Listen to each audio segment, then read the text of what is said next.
Bon dia, soc Ramon Boter, responsable de comunicació de l'estació d'esquí de Masella. Us presentem a continuació un nou vídeo entrevista de la secció Gent de Masella.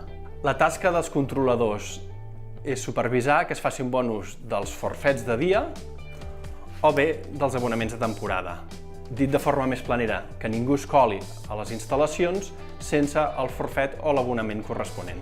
Els abonaments i els forfets de l'estació donen accés a l'estació d'esquí de Masella o bé a Alt 2500, és a dir, el forfet que dona accés a l'estació de La Molina i Masella simultàniament.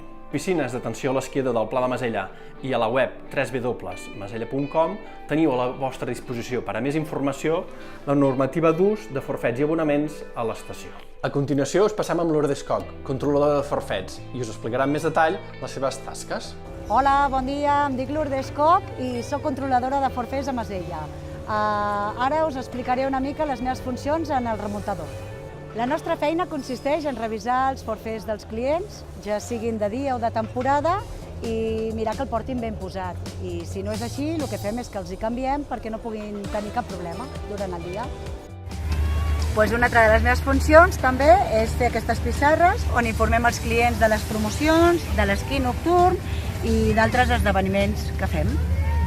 No sempre estic en el mateix remuntador. Normalment variem una mica, sobretot jo, que estic a les cotes altes. En principi més el jumbo i els telesquís.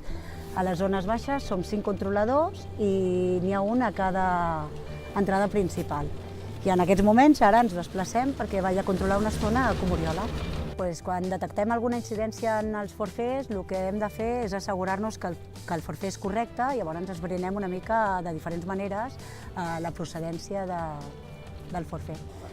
Quan un forfet no és correcte, el que hem de fer és averiguar realment que el forfet sigui del client. Llavors el que fem és li fem unes preguntes sense incomodar el client per averiguar que la procedència sigui la correcta. Diàriament hi ha incidències, l'únic que al cap de setmana, per volum de gent, sempre n'hi ha més.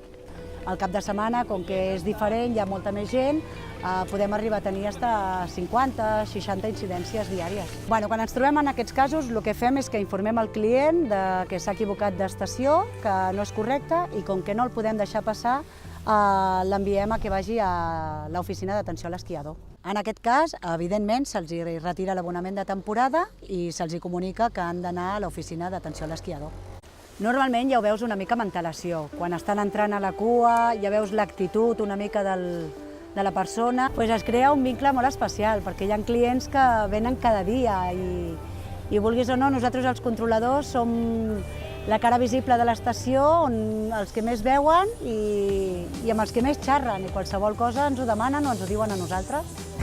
Una de les coses curioses que ens trobem és que, per exemple, el nostre tipus de forfet va penjat així i molts clients, com que no el coneixen, el que fan és que se'l pengen aquí. El que menys m'agrada és, en principi, els dies de fred extrem o els dies de pluja. El que més m'agrada treballar aquí a Masella és el tracte directe amb el client, poder treballar en un entorn obert i a l'aire lliure i que tinc molt bons companys.